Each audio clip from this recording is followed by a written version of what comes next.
Angela Hart. Now she's in the kitchen and she's waiting on her food, and while she's waiting on her meal, she's talking to her mother on the phone, and she's happy and she's excited.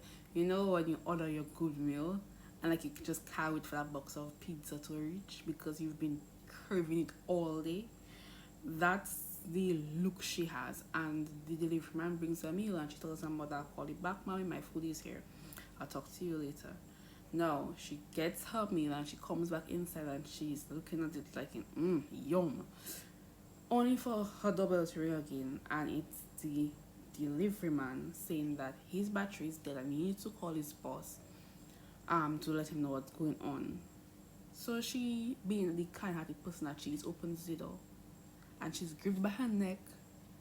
She's assaulted sexually, killed, beaten and stabbed to death, and it's only found by her boyfriend when he comes home later that night. So our team is here, all of them. Now you scroll away.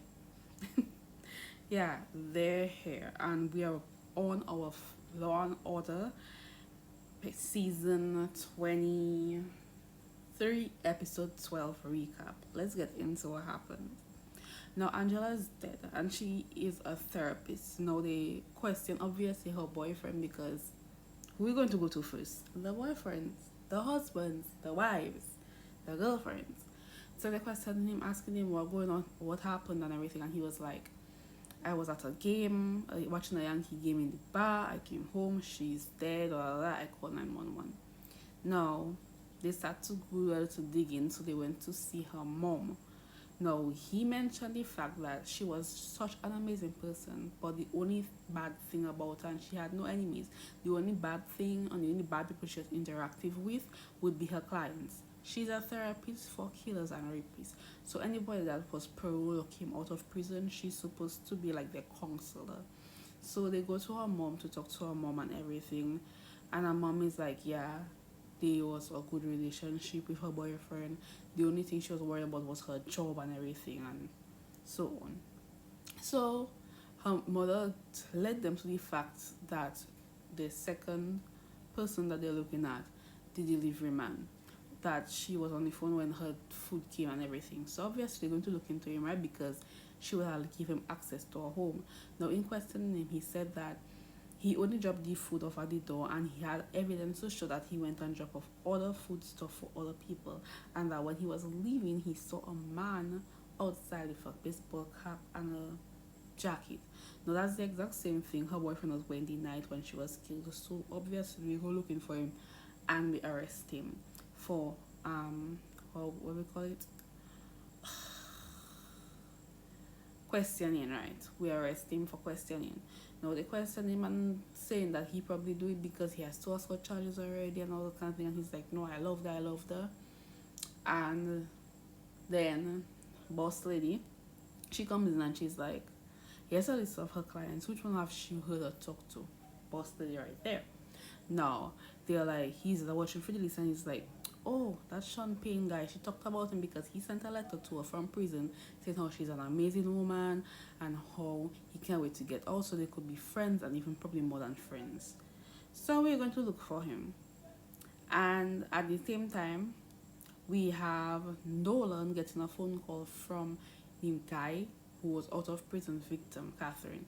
Now, Nolan is linked to this case because he was actually the one that gave the guy 5-year sentence for the violent crime that he committed, because everybody was on his back about, oh, he can, the therapist even say, oh, he could rehabilitate into the real world. The victim was like, I don't want to go through all that drama again and in court, so just give him a plea. I just over everything.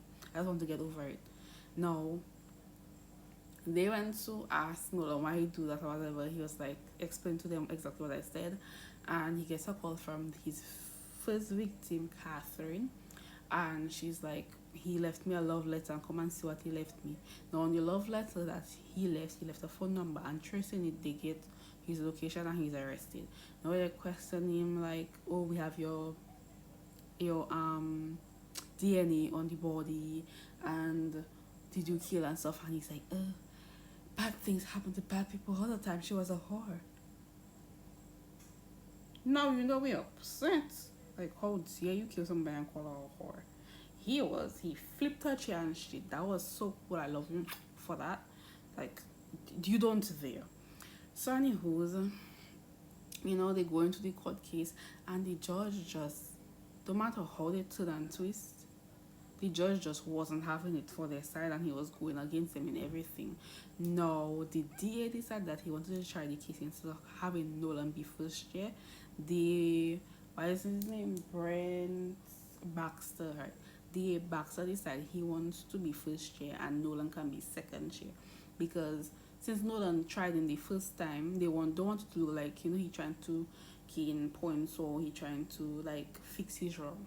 So there comes a point where the boys were fighting. They put a Queen of the Day on the table, and they say, let's speak our minds. And that they did. Nolan said he voiced his opinion about the man probably using that case as a way for him to get leverage in the polls for politics. Him saying, yes, I will be a fool if I didn't take it, to raise my thing, and the reason why I want to be the head of whatever thing the political thing for is because he loves his job, and he just think, I guess he feels that he could do a better job than the person that actually he's running against. So anywho's, they actually out saying, you the DA Baxter said, you think I'm McCoy, love you too, and think I'm not McCoy, and he's like, I know you're not McCoy, you're you, blah blah blah blah. Anyways, long story short, one was saying you're just into politics and you don't feel like I can do my fucking job because you feel like comparing me to McCoy. I don't want to say you are comparing me to McCoy, thinking that I only there for the fucking politics. That's basically what the boys were fighting about. Now in the court,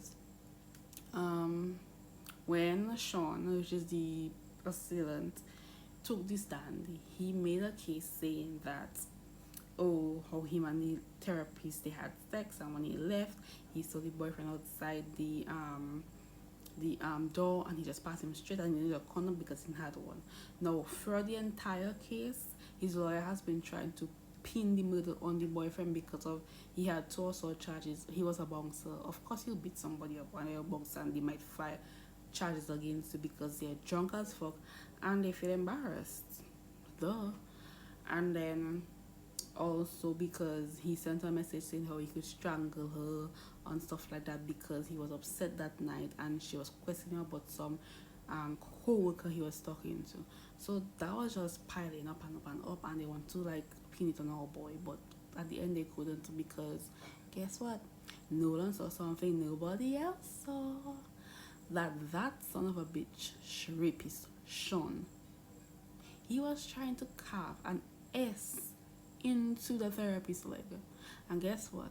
A modus operandi is something that you just keep repeating it.